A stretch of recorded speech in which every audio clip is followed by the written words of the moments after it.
I never thought a tiny glowing dot on a map could almost cost me my life. Snapchat was just supposed to be harmless fun. But one night, staring at my phone in sheer panic, I realized someone had been watching my every move, closer than I ever imagined. It started off like any other week. I'd post little updates like my morning coffee, a tired selfie at the gym, random shots on the bus ride home. Normal stuff. I forgot one small detail though. My Snap map wasn't just visible to close friends, it was public. That meant anyone, strangers, acquaintances, people I didn't even remember adding, could see exactly where I was down to the street corner. At first, I didn't notice anything unusual. Then little coincidences started piling up. The first time it happened at the gym. I was mid-set when I noticed someone leaning against the wall near the entrance, staring in my direction.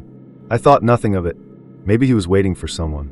But later, as I left, I got a Snapchat notification from a username I didn't recognize.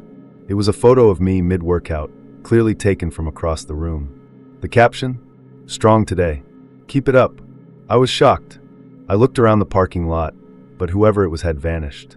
I blocked the account immediately. Creepy, sure, but maybe just a random troll.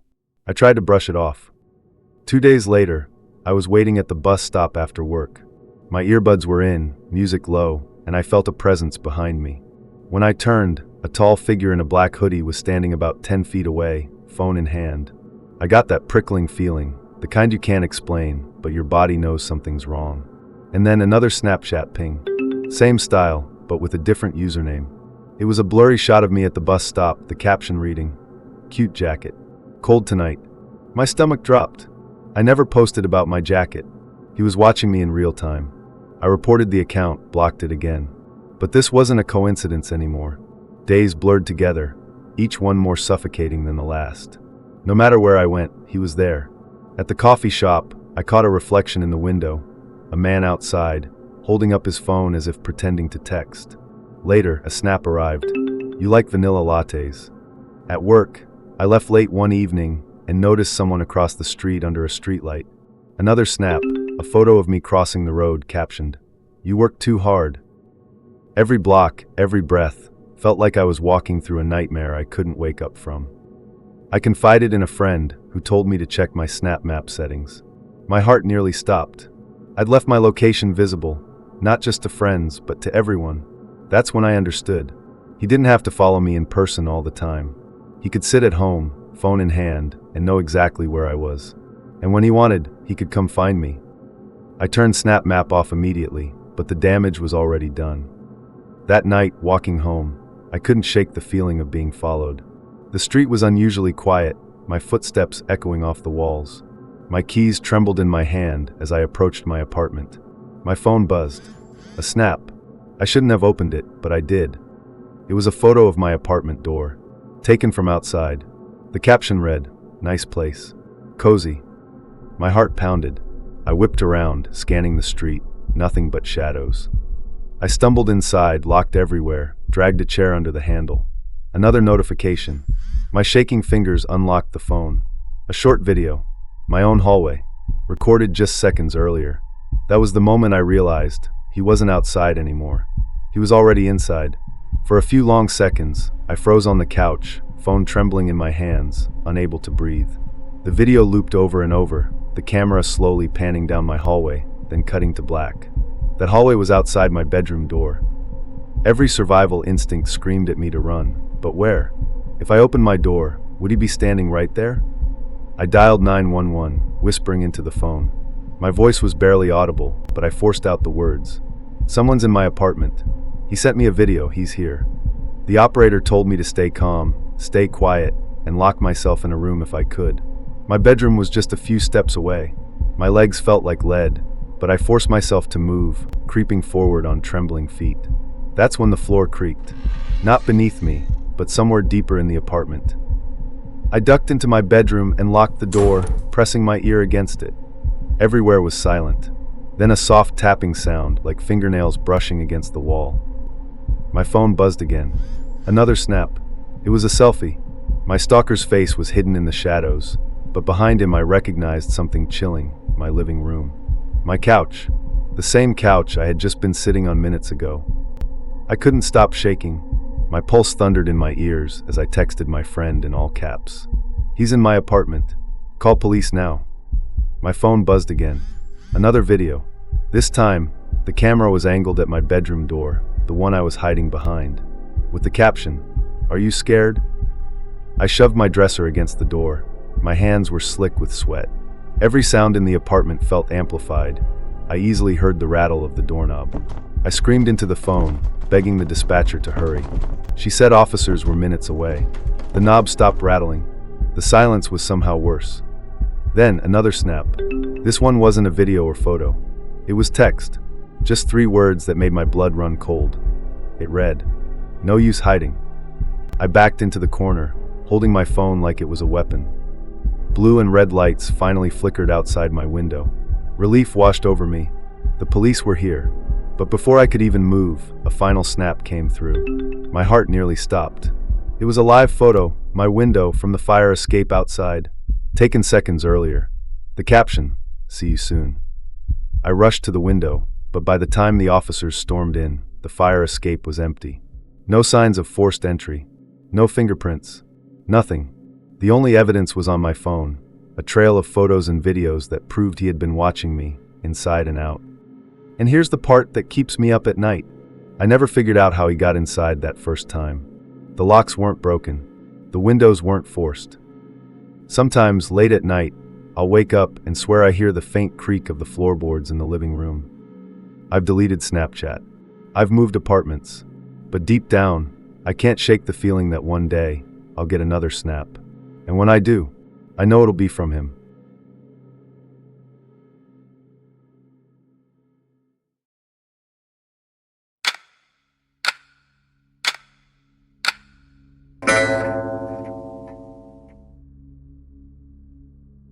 It all started back in high school. I was 14 years old, awkward, shy, and incredibly naive. At that age, I didn't really know how to handle relationships, or boys, or even myself. But one small decision I made set off a chain of events that would follow me for years. Our school had a Sadie Hawkins dance coming up. If you're not familiar, it's one of those dances where the girls are supposed to ask the guys. At the time, I wanted to be friendly, and I thought it might be fun to do something a little bold. There was this guy I kind of knew through a mutual friend. We didn't talk much, but I knew a few basic things about him. He liked anime and manga, he was quiet most of the time, and he seemed harmless. So, thinking it would just be a nice gesture, I asked him if he wanted to go with me. That was mistake number 1. He said yes. We agreed we'd meet at the dance with the rest of our friends. Simple enough. But just a few hours later, my Facebook pinged with a long message from him. And when I say long, I mean the kind of long message that makes you groan before you even click read more. He poured out his heart in that message. He told me he had always had a crush on me. He called me beautiful, so beautiful, in fact, that he said comparing my beauty to anything else would be insulting, because nothing could possibly measure up. He said things in such an over-the-top, cringy way that I physically squirmed while reading it.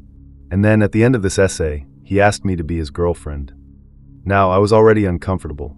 But being the shy, awkward 14-year-old that I was, I didn't know how to say no. So I told him yes. That was mistake number 2. Naturally, he was ecstatic. Within minutes, he asked for my phone number so he could call me that night. I gave it to him, mistake number 3. Later that evening, my phone rang.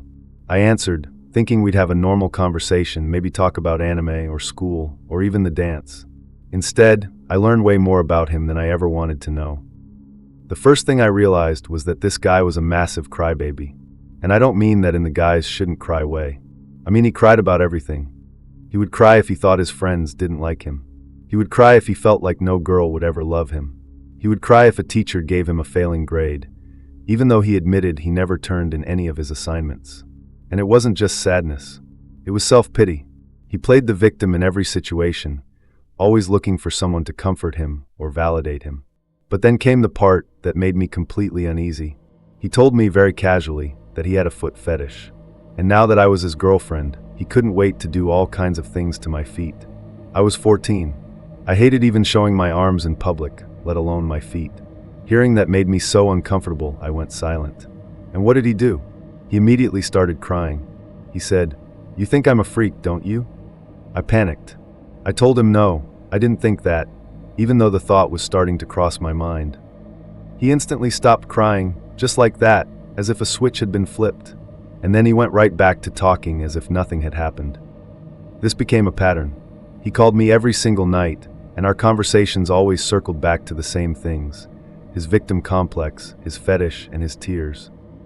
When the night of the dance came, I wasn't exactly looking forward to it anymore. But I went.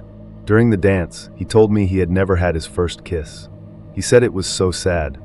I had already had mine by then, and honestly, I was glad he hadn't been the one. Still, I decided to just get it over with. I kissed him. It was quick, it was nothing. But for him, it was like fireworks. He immediately wanted more. All night long, he kept trying to kiss me again, shoving his tongue into my mouth. It got so bad that a teacher actually had to pull us apart. Of course, he sulked.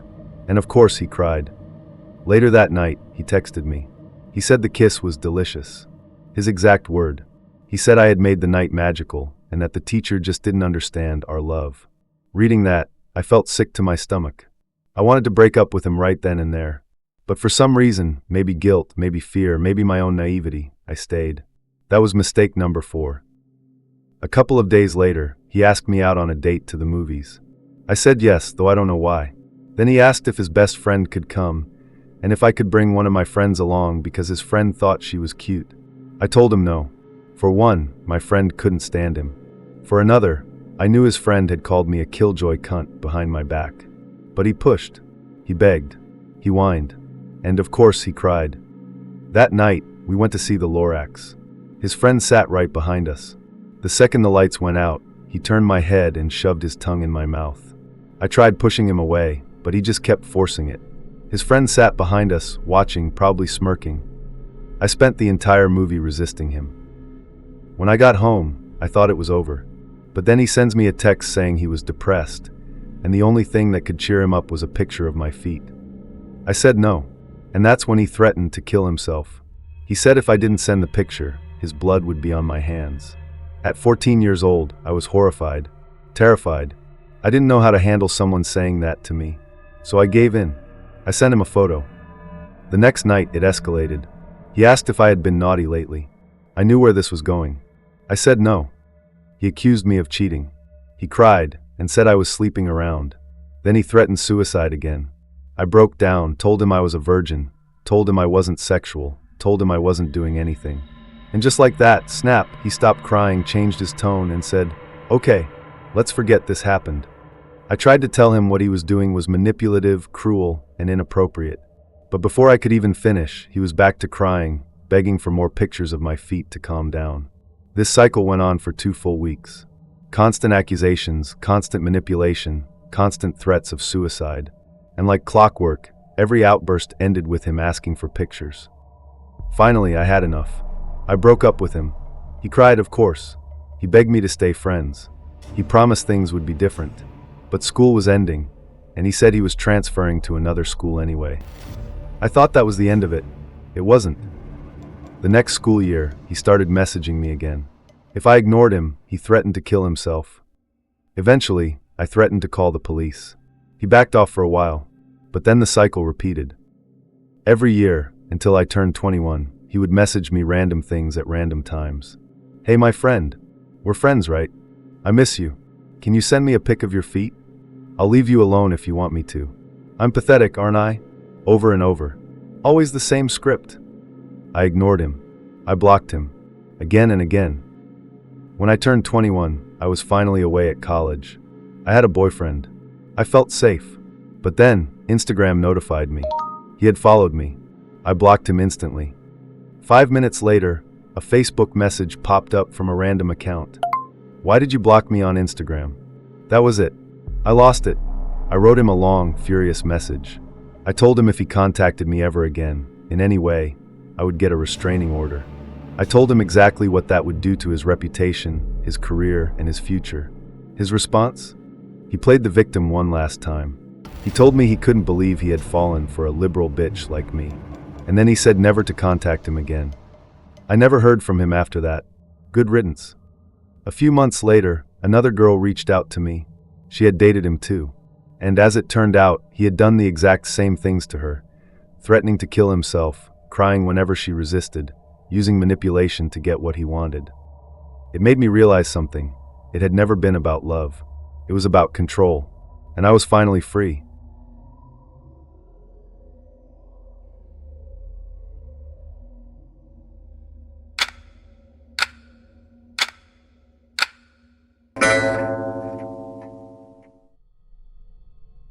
So I'm your average 21-year-old girl.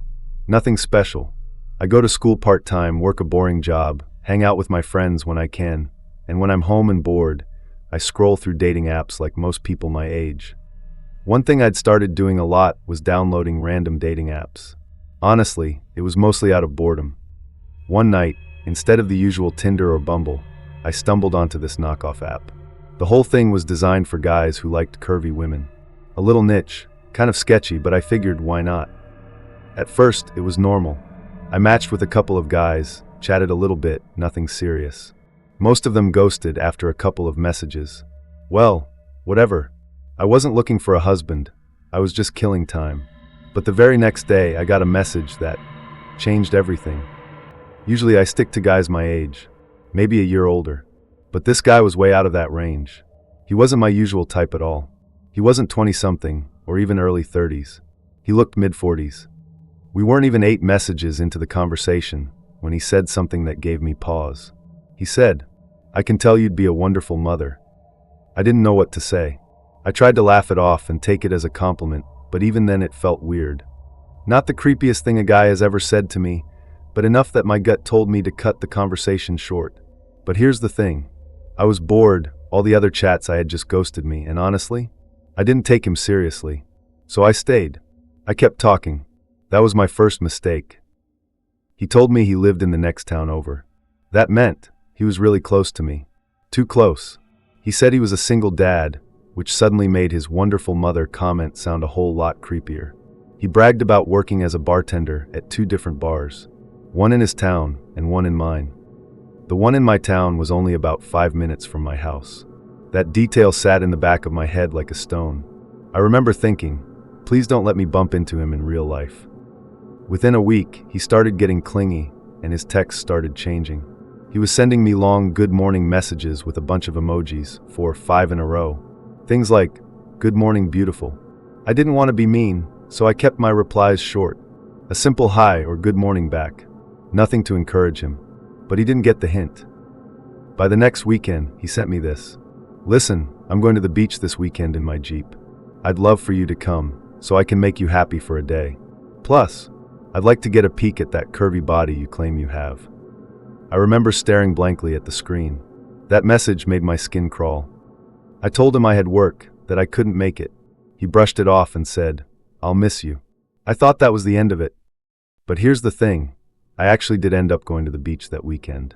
Not with him, obviously. Just by myself, to a different beach, a few miles past his town. I thought I was being smart. Far enough away. I laid out on my towel, tanning on my stomach, just enjoying the sound of the waves. Then I heard footsteps coming towards my direction from behind me. When I looked up, squinting against the sun, a man was standing over me. He was beefy and looked like he was in his late 30s. He had this unsettling grin stretched across his face. Before I could even ask what he wanted, he said, "So this is work stuff?" My heart stopped. That was the exact excuse I'd given him for why I couldn't go with him. I had never seen his face before, but he knew. He knew exactly what I'd texted him. So, I immediately figured it was really him. He smirked and said, "This was the beach I was going to. What a coincidence, huh?" I nodded, forcing a smile, and started gathering my stuff. Yeah, really is a coincidence. But when I stood up, he stepped closer. So close that I could smell the faint mix of sweat and cologne. "Hey," he said with another smirk, "looks like you're dressed for the water. How about we get in?" I muttered no, shoved my stuff into my bag, and walked fast, almost running, back to my car. When I glanced in the rearview mirror, I saw him standing there on the grass, waving, smiling, like this was some kind of game. What a psycho. That image stayed with me. After that, I kept my replies short. Sometimes I didn't reply at all. I thought maybe he'd get bored. But instead, I started running into him. Everywhere. First time was at Walmart. I tried to brush it off. Okay, fine, he did live right behind the Walmart, so maybe it was a coincidence. But then a few nights later, I went to a bar close to my house with a friend. We snapped some pictures together, and I posted them on Instagram. Not even 30 minutes later, he walked in, dressed in his work uniform. He slid onto the stool right next to me, even though the bar was practically empty. "Oh, you come here too?" I gave him this confused look and said, "I come here every Friday. I've never seen you here before. Why are you here?" He just shrugged. "Just passing by, saw your car, thought I'd say hi." "What are you drinking?" "I'll buy you another." Under the table, my friend squeezed my knee. Hard. That silent way of saying, "We need to leave." I politely refused, paid for my drinks, and stood up. He stood up too. When we got outside, he followed us. "You shouldn't drive," he said quickly, almost desperate. "You've been drinking. Let me take you home. I can take care of you." The tone in his voice, it didn't sound like an offer. It sounded like a demand. Every instinct screamed to get away. I told him no, climbed into my car, and sped off. I checked my mirrors the whole way home, terrified he was following me. The next morning, I woke up to a text. "Hey baby, I was so worried about you last night. I did some digging on my laptop and found your address. You need to be more careful with your privacy, sweetie." I stared at it, my stomach dropping. He had to be bluffing. So I typed back, "You don't know my address." A minute later, another text came in. Not just my address, my full name, my parents' names, our birthdays. I thought I was going to be sick. Then another text. "I can come over and comfort you now. I want to show you how much I love you. You'll fall for me too." I panicked. I was completely alone, and I needed somewhere safe. My neighbor across the street was an ex-cop. I grabbed my keys and phone and ran to his house praying he'd be home. I saw his truck in the driveway and almost cried from relief. He was in the garage. I ran over, breathless, explaining everything. He listened and had a look of concern the whole time, then said, "Okay, we'll wait. If he shows up, I'll call the police directly.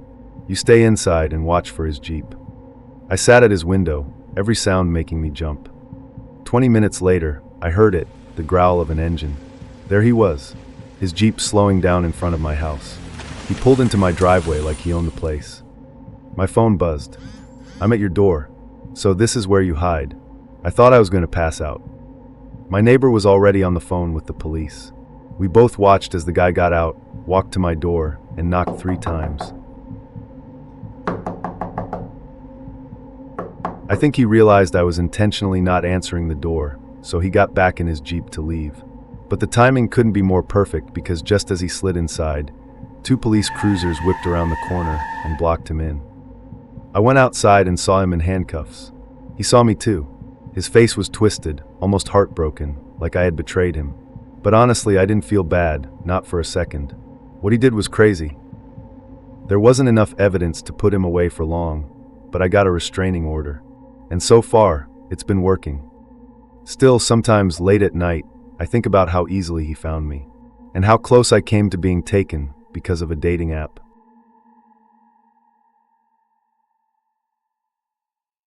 If you made it this far, you're officially part of the Grave Hour. Tap subscribe and hit the bell so you never miss when the next nightmare drops.